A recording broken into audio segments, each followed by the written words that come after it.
Assalamualaikum warahmatullahi wabarakatuh. Selamat berjumpa anak-anakku yang Bapak cintai dan Bapak banggakan. Semoga kalian semuanya sehat walafiat. Amin ya robbal alamin.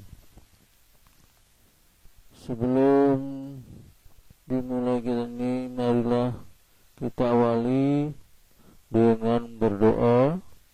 Semoga dengan berdoa kita diberikan kemudahan, diberikan kelancaran, dan diberikan pemahaman di dalam mengikuti pembelajaran kali ini. Berdoa menurut agama masing-masing dimulai.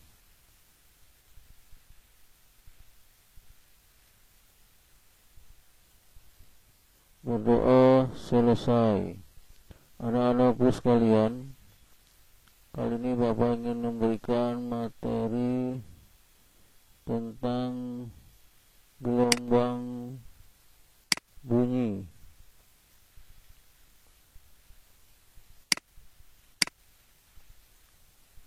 Gelombang bunyi. Nah, ini ada seorang sedang bermain suling, ya, atau meniup suling. Dari tiupan suling ini maka akan menghasilkan bunyi, ya. Jadi suling dapat menghasilkan bunyi. Bunyi adalah satu bentuk energi. Sumber bunyi berupa objek yang bergetar. Bunyi merambat dalam bentuk gelombang mekanik, dan bunyi berupa gelombang longitudinal. Satu perambatan bunyi. Nah, ini kita bisa mendengar bunyi karena kita diberikan telinga, ya, oleh Yang Maha Kuasa. Nah, tujuannya untuk mendengar bunyi atau mendengar suara, ya. Di sini ada gendang telinga, saluran eustachius, koklea, saraf pendengaran, tulang telinga tengah, ya. Jadi sumber bunyi ini masuk ke daun telinga ini, lalu diteruskan, ya, ke sini, dan nanti diolah, ya, masuk ke saraf pendengaran. Nah, inilah proses pendengaran pada manusia. Kesan mendengar disebabkan adanya gelombang bunyi yang merambat pada suatu medium sampai ke telinga kita. Tanpa zat perantara, getaran dari sumber bunyi tidak mungkin dapat diteruskan ke telinga kita, ya. Jadi harus ada zat perantaranya, yaitu adalah udara zat perantaranya, ya. Jadi kalau tidak ada zat perantara atau udara kosong, udara vakum, itu tidak bisa kita mendengar. Getaran sebuah sumber bunyi menggetarkan medium di sekitarnya, sehingga getaran molekul-molekul medium menggetarkan gendang telinga.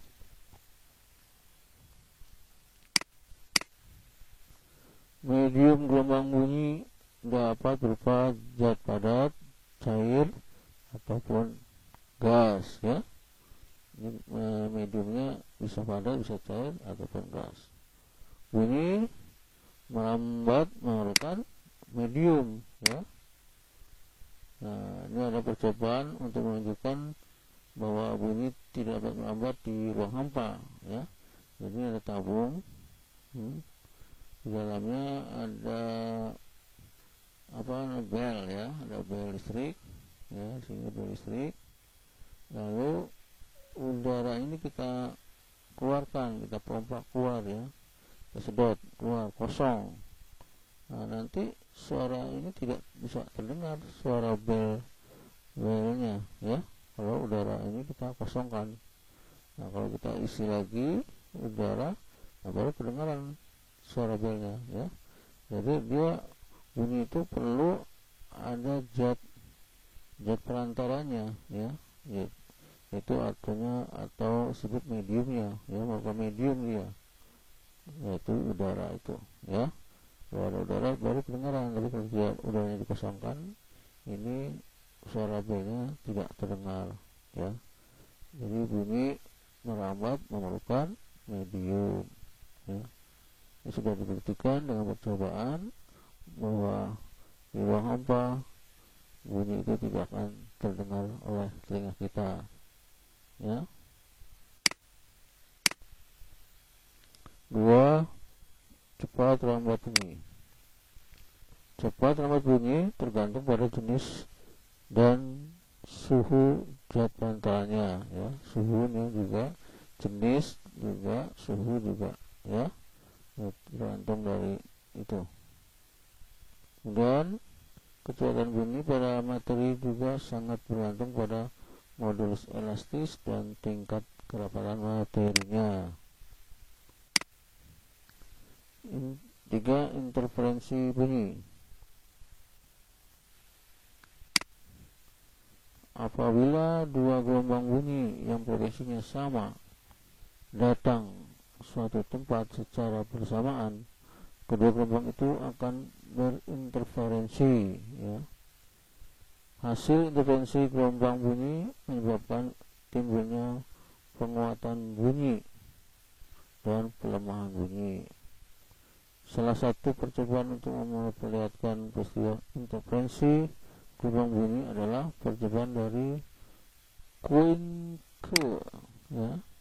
Nah, ini ada semacam apa nih, tabung ya berbentuk U nih, atau pipa bentuk U, kemudian di sini di atasnya diberi corong, lalu corongnya diberikan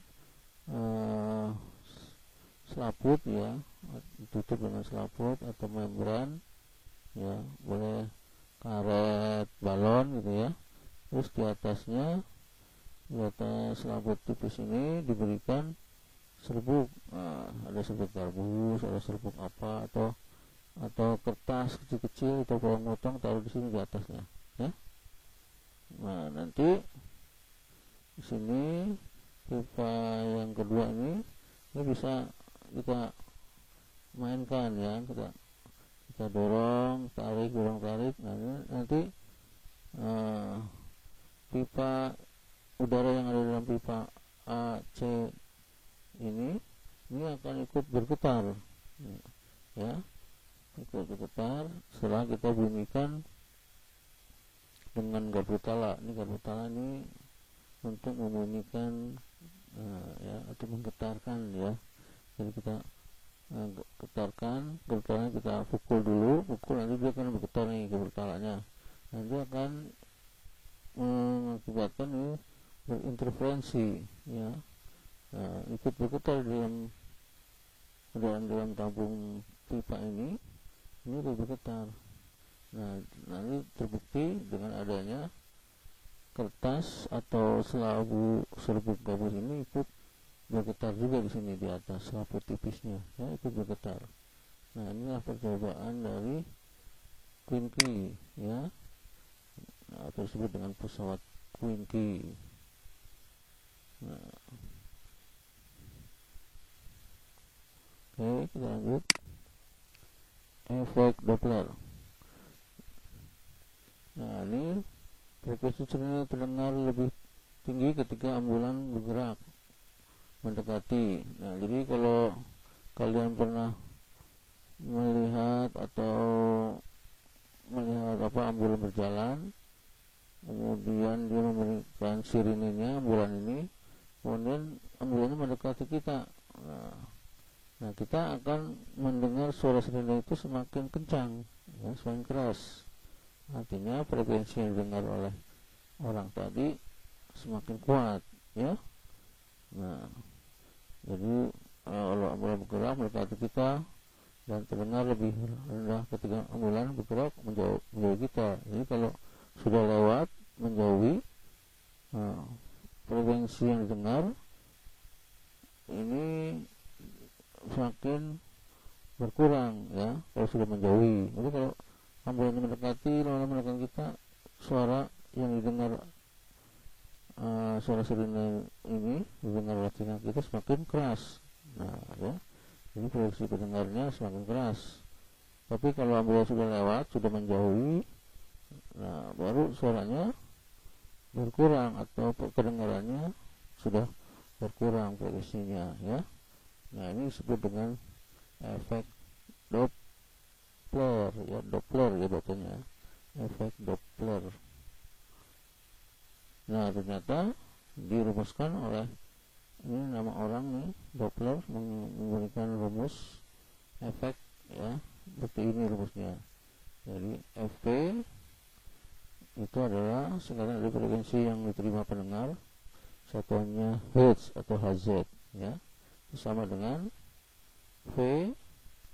V adalah cepat lambat bunyi di udara satuan per sekon. Nah ini V nya plus minus ya, bisa plus bisa minus, plus minus Vp. Vp apa di sini? Kecepatan ya dalam bergerak pendengar dalam satuan meter per sekon. Ini kecepatan pendengarnya nih ya di atas, dibagi dengan V kecepatan atau kecepatan lambat bunyi di udara ya, meter per sekon. Yang ini kecepatan bunyi udaranya, kecepatan lambat bunyi udaranya, plus minus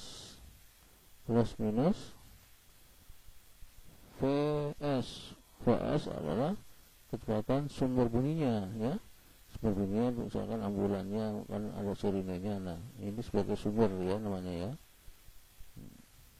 Kemudian dalam kurung dikali dengan Fs. Fs adalah frekuensi sumber bunyinya ya, frekuensi sumber bunyinya, sumber bunyi sirinenya. Nah ini berapa frekuensinya ya, frekuensi sumber ya yang mengeluarkan suara ya, frekuensi sumber adalah frekuensi yang mengeluarkan suaranya nih berapa di sini. Nah ini rumus efek Doppler. Nah cara pemakaiannya adalah seperti ini. Penentuan tanda Pp dan Ps sebagai berikut. Jika pendengar mendekati sumber, jadi kita semakin kuat ya frekuensi yang diterima pendengar itu ya, kalau kita mendekati pendengarnya, orangnya mendekati sumber. Jadi ada suara kita deketin, maka suara kita atau telinga kita mendengarnya semakin kuat ya. Jadi frekuensi pendengarnya itu semakin besar ya daripada Fs nya frekuensi sumbernya. Nah jadi Pp kecepatan pendengaran itu bertanda apa supaya jadi besar. Jadi yang ini kalau dia mendekat kan semakin besar nih Pp yang didengar nih. Nah saran supaya ini jadi besar, ini harus ditambah ya, jadi harus plus ya, jadi harus plus ini ya. Jika pendengar menjauhi sumber, nah kita menjauhi si pendengarnya menjauhi. Lama-lama kan lebih kecil kan kalau dijauhin. Jadi suara ada sumber suara kita jauhi, lama-lama kita makin kecil kan. Nah semakin kecil, jadi PP nya harus bertanda apa? Harus bertanda negatif ya, supaya ini mengecil kan. Kalau menjauh kan mengecil nih PP nya nih, mengecil. Supaya ini jadi kecil, ini harus dikurang ya. Tempat lambat udaranya yang di sini harus dikurang supaya ini jadi kecil nilainya ya, harus dikecil supaya nanti efeknya jadi mengecil. Kalau dikurang kan jadi ini ikut mengecil. Nah itu maksudnya ya. Nah sekarang jika sumber mendekati pendengar, nah balik sekarang ambulannya mendekati kita gitu ya, sumber mendekati, berarti si pendengar itu mendengar suara sirine semakin besar juga kan, semakin besar. Nah, PP-nya jadi besar dibanding frekuensi sumbernya. Jadi Vs-nya harus bertanda negatif, ya. Jadi harus bertanda negatif. Jadi yang di sini ini kalau ambulannya mendekati kita, ya, ambulannya mendekati kita akan mendengar semakin keras. Berarti EP-nya jadi besar, ya, mendekati. Nah, supaya besar, nilai EP-nya yang di bawah, Fs-nya harus dikecilkan, ya, supaya nanti ini jadi besar. Ya, harus dikecilkan, berarti pakai min. Ya, harus pakai plus. Maaf. Harus pakai plus supaya ini menjadi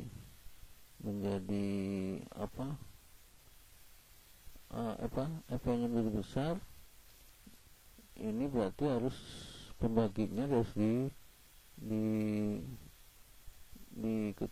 dikecilkan, ya, dikecilkan. Nah, dikecilkan berarti Fs-nya negatif, ya. Jadi ambulan mendekati kita, berarti kita mendengar suaranya semakin besar karena ambulannya mendekati, jadi kita mendengarnya makin besar. Jadi EP-nya besar di sini, ya. Supaya nilai hasilnya EP-nya besar, pembaginya harus dikecilkan nilainya, ya. Dikecilkan berarti harus dikurang, ya, di min. Jadi Fs-nya harus min. Nih, jadi mengecil, ya, harus dikecilkan sehingga nanti EP jadi besar, ya, nilainya ini, ya. Ini pembaginya harus dikecilkan, jadi pakai min dia, ya, Fs-nya. Nih. Sekarang jika sumber menjauhi, berarti kita mendengar frekuensi sirine itu, ya, pendengarnya itu menerima suaranya semakin mengecil, ya kan, karena menjauhi ini. Jadi sumbernya menjauhi, lama-lama suaranya mengecil hilang, ya. Berarti EP yang didengar semakin mengecil. Nah, supaya EP-nya jadi kecil, Fs-nya harus bertanda positif, ya, harus bertanda positif.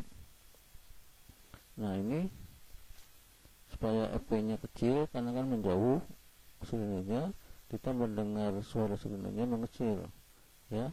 Nanti supaya ini EP-nya jadi kecil, ini pembaginya harus dibesarkan, ya. Kalau dibesarkan berarti pakai plus. Nah, Fs-nya di sini nih, Fs-nya harus plus. Nah, harus plus, jadi besar, ya. Akibatnya ini pembaginya besar, ini jadi EP-nya mengecil, ya. EP-nya jadi mengecil karena pembaginya makin besar, jadi pakai plus dia di sini, ya. Kalau kesininya ambulannya menjauhi, ya, menjauhi, maka frekuensi yang didengar orang itu semakin mengecil, ya. Maka ini harus dibesarkan pembaginya, jadi harus pakai plus. Jadi harus pakai plus ini, ya, Vs-nya karena menjauhi. Nah, sekarang jika pendengar dan sumbernya diam, sama-sama diam. Kalau diam berarti tidak bergerak, berarti tidak ada nilainya, berarti 0. Jadi EP kalau diam, pendengarnya diam, ya, tidak ada kecepatannya, berarti harus 0. Begitu juga sumbernya diam, misalkan ambulannya nggak bergerak, jadi Fs-nya, kecepatan sumbernya atau kecepatan ambulannya juga harus 0, ya, harus 0 karena keadaan diam. Jadi kalau yang diam itu kecepatannya harus 0 meter per sekon, ya. Nah, sekarang kita lanjut ke contoh soalnya, efek Doppler. Yang pertama, sebuah sumber bunyi dengan frekuensi 760 Hz bergerak menjauhi seorang pendengar yang diam, ya. Pendengarnya diam, ya. Jika kecepatan bunyi di udara 140 meter per sekon dan kecepatan sumber bunyi 40 meter per sekon, maka besaran frekuensi yang dengar oleh pendengar adalah, jadi jawabnya diketahuinya ini 760 berarti frekuensi sumber, ya, sumber bunyi, berarti Fs, frekuensi sumber bunyi ini, Fs frekuensi 760 Hz, sumber bunyi Fs. Kemudian cepat lambat udaranya 340 sekon, jadi V nya ya, V nya 340 meter per sekon. Kemudian kecepatan sumber bunyinya, kecepatan ambulannya misalkan ini bergerak 40 meter per sekon, jadi VS ya, ini VS kecepatan sumber, jadi 40 meter per sekon. Nah, ditanya berapa frekuensi yang didengar ya, frekuensinya yang bisa didengar oleh orang itu berapa hertz ya. Nah, karena ini apa tadi bergerak menjauhi ya, karena sumber menjauhi pendengar, berarti makin lama makin mengecil yang didengarnya ya, makin lama makin jauh, mengecil dan hilang ya. Berarti FP nya mengecil. Supaya ini FP nya mengecil, kecepatan sumbernya harus apa? Harus positif, harus besar ya, pembaginya harus besar, berarti pembaginya harus besar, makanya PS nya harus bertanda positif. Kemudian karena pendengarnya diam, berarti kecepatan pendengarnya FP nya 0 ya, karena tidak ada nilainya, karena diam dia, jadi nggak punya kecepatan, jadi 0 kecepatannya untuk kecepatan pendengarnya ya. Kecepatan sumbernya sudah ada di sini 40, sedang kecepatan pendengarnya 0 ya. Jadi persamaannya ditulis FP, supaya ada menjauhi berarti frekuensi yang dengarnya makin mengecil, berarti yang di atas harus, ini kebetulan boleh plus boleh min ya, karena ini 0, ini PP nya kan 0 tadi, boleh plus boleh min nih, jadi terserah. Jadi PP tambah 0 ya sama, PP dikurangi 0 ya sama ya hasilnya ini.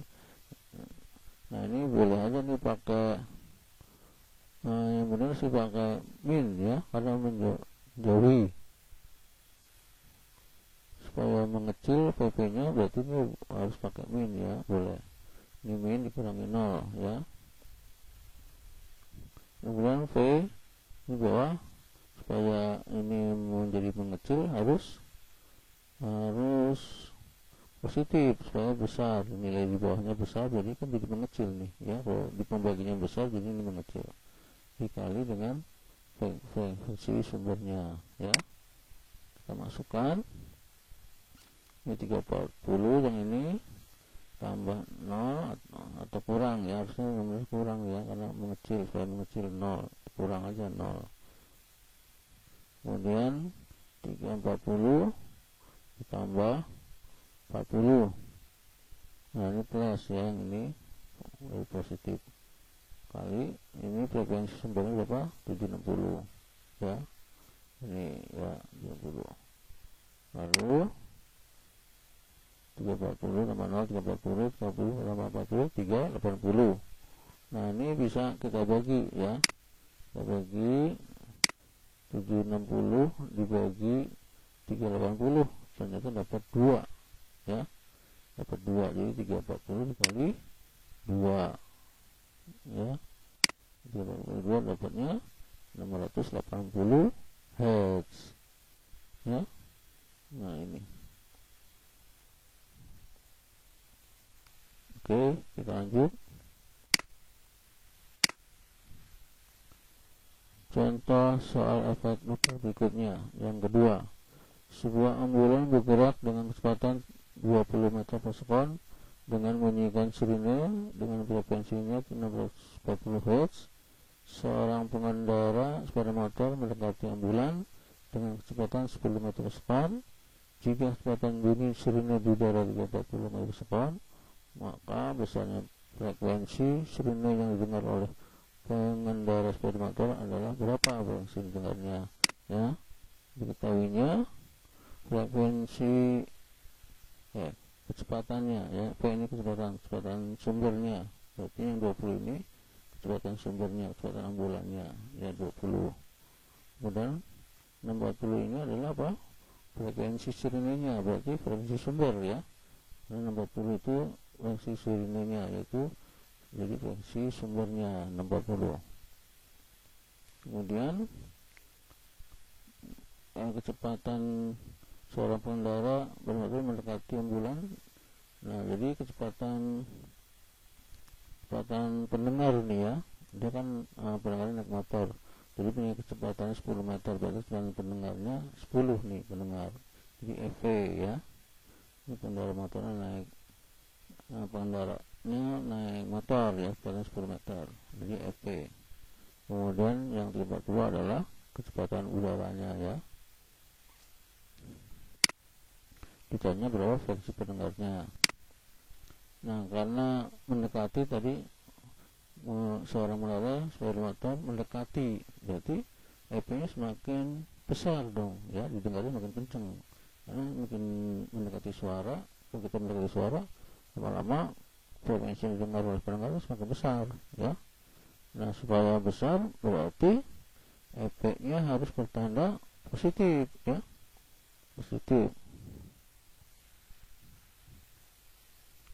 Nah, terus karena sumbernya mendekati pendengar juga ya, sumbernya ambulannya mendekati pendengar, berarti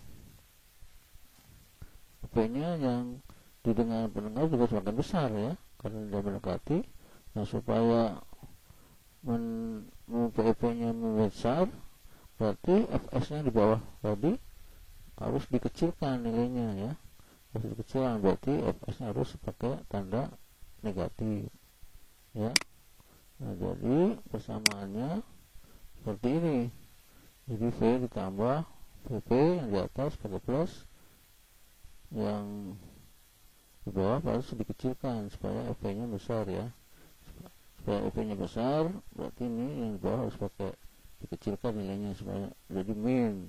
Kalau di atas supaya EP-nya besar, berarti kecepatan pendengarnya harus menggunakan tanda plus supaya ini jadi besar, hasilnya EP-nya besar ya.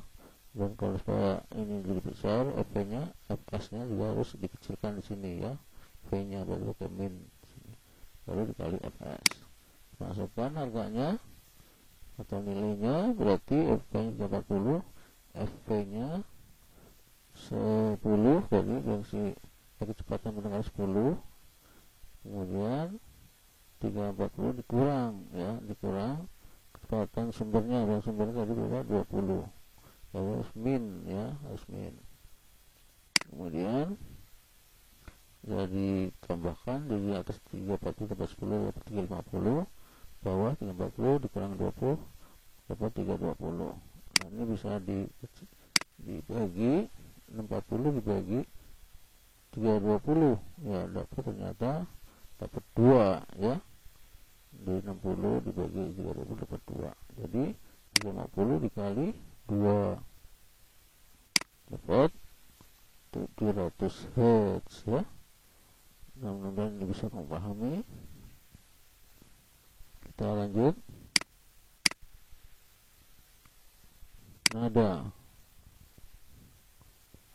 Nada sumber bunyi dengan frekuensi yang teratur. Jadi nada adalah sumber bunyi dengan frekuensi yang teratur nada. Misal bunyi yang dihasilkan alat-alat musik ya. Desah adalah sumber bunyi yang frekuensinya tidak teratur, desah. Misalnya bunyi yang ditimbulkan oleh tiupan angin pada daun, benturan ombak pada pantai, nah itu desah ya. Atas tumpuk kaleng yang berjatuhan, itu ya desah. Itu jadi bunyinya tidak teratur itu ya, itu desah. Kalau teratur namanya nada. Oke. Tinggi nada. Tinggi rendahnya nada ditentukan oleh frekuensi getaran sumber bunyi ya. Tinggi nada itu ditentukan oleh frekuensi sumber ya. Semakin besar frekuensinya, semakin tinggi nada yang dihasilkan. Nah, lanjut. Batas pendengaran manusia. Nah, ini kita lihat ini nanti kelelawar ya, ini bisa mendengar ya dalam frekuensi yang sangat kecil, bisa dengar dia ya. Frekuensi gelombang bunyi yang dapat diterima telinga manusia normal berkisar antara 20 Hz sampai 20.000 Hz. Ini yang normal nih ya. Kalau antara 20, kalau di bawah 20 nggak bisa dengar dia ya, nggak bisa dengar. Nah ini 20 minimalnya ya. Kemudian maksimalnya oleh manusia normal itu 20.000 Hz masih bisa didengar. Tapi kalau lebih dari 20.000, misalkan 22.000, kok nggak bisa, dia udah nggak bisa dengar ya. Jadi ada antaranya nih, 20 sampai 20.000 ya.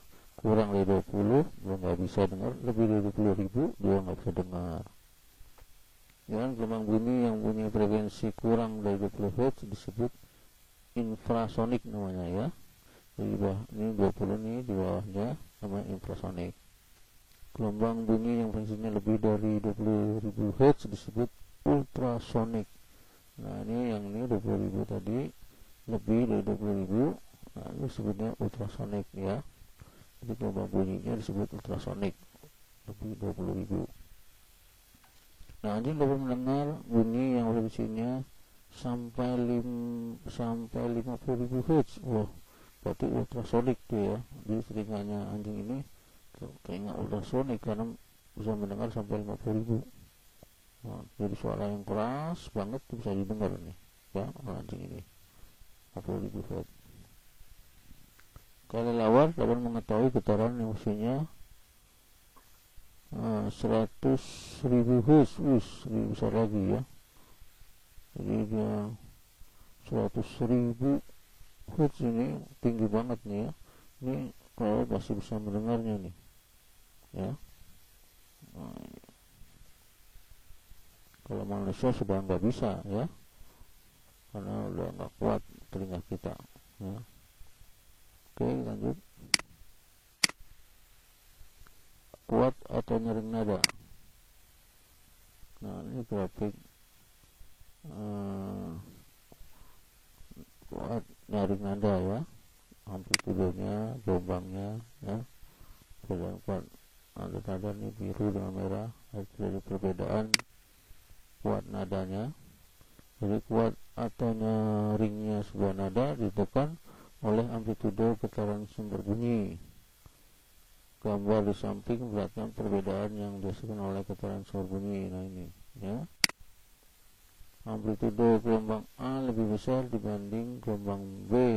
Nah, jadi amplitudonya lebih tinggi yang A, dan yang B agak rendah. Nah, ya, jadi selisih perbedaan ya. Nah ini segini perbedaannya. Nada yang dihasilkan getaran A lebih kuat daripada getaran B nya. Oke, kita lanjut. Pelayangan merupakan hasil dari penggabungan dua gelombang bunyi yang memiliki beda frekuensi sedikit ya. Pelayangan yang dimaksud adalah terdengarnya nada bunyi keras, lemah, keras lagi, lemah lagi ya. Terus berikutnya ya, kuat, lemah, ya. Satu pelayangan adalah bunyi keras, lemah, keras ya, satu pelayangan. Satu layangan terjadi apabila kita memulainya pada saat mendengar bunyi yang terkuat, kemudian mendengar bunyi ini sekuat-kuatnya lagi. Nah, kita lanjut. Frekuensi pelayangan bunyi adalah interferensi dua gelombang yang memiliki frekuensi sedikit berbeda atau selisih kedua frekuensinya ya. Jadi pelayangan itu selisih frekuensi ya, frekuensi kedua frekuensi. Persamaan pelayangan bunyi. Nah ini dari F aksen sama dengan F1 frekuensi 1 dikurangi frekuensi 2 nya ya. Kalau persamaan jumlah pelayangan adalah N F aksen dikali waktunya. Nah dimana keterangannya F aksen adalah frekuensi pelayangan ya. F aksen frekuensi pelayangan satunya Hz yang ini. Nah ini F1 kurangi F2 ya, atau F2 kurangi F1 boleh, asal yang besar kurangi kecil ya. Nah dimana yang frekuensinya besar berarti kurangi kecil. F1 frekuensi gelombang bunyi 1 satuannya Hz, F2 nya frekuensi gelombang bunyi 2 nya disebut satuannya Hz ya. N adalah jumlah bayangannya. Ada berapa jumlahnya? Jumlah bayangan itu satuannya ininya apa, simbolnya huruf N kecil ya, N kecil adalah jumlah bayangan. T adalah waktu ya, ada satunya sekon. Jadi hasil selisih frekuensi tadi disebut dengan bayangan, bahwa bayangannya, nah ini selisihnya dikali dengan waktu disebut jadi jumlah bayangan nanti ya. Jadi hasil F aksen ini hasilnya F1 dengan F2 berapa dikalikan dengan waktu itu menghasilkan N jumlah bayangan ya. Oke, kita lanjut ke soalnya. Contoh soal bayangan bunyi. Dua buah garpu tela punya frekuensi 407 Hz dan 403 Hz digetarkan serentak dalam waktu 8 sekon. Maka besarnya frekuensi bayangan dan jumlah bayangan itu adalah, kita punya F1 47 Hz, kemudian F2 nya 423 Hz, waktunya 8 sekon. Ditanya dua yang F aksennya ya, berapa selisihnya ya, F aksennya berapa Hz dan berapa jumlah bayangannya. Jawab, ini rumus F aksennya F1 dengan F2 berarti 427 dengan 423 dapat 4 Hz ya kan. Berarti ini hasil dari F aksennya ya, ada selisih frekuensinya 4 Hz. Yang B mencari N, rumusnya N F aksen dikali T. Jadi aksennya ini dapat 4 ya, T nya berapa? 8, berarti 4 kali 8 dapat 32 layangan ya. Oke, mudah-mudahan ini bisa dipahami. Cendrawasih dari Irian. Terima kasih dan cukup sekian. Ya, itu tadi, mudah-mudahan bisa dipahami. Akhir kata, Bapak mohon maaf ya kalau ada perkataan yang salah. Mohon maaf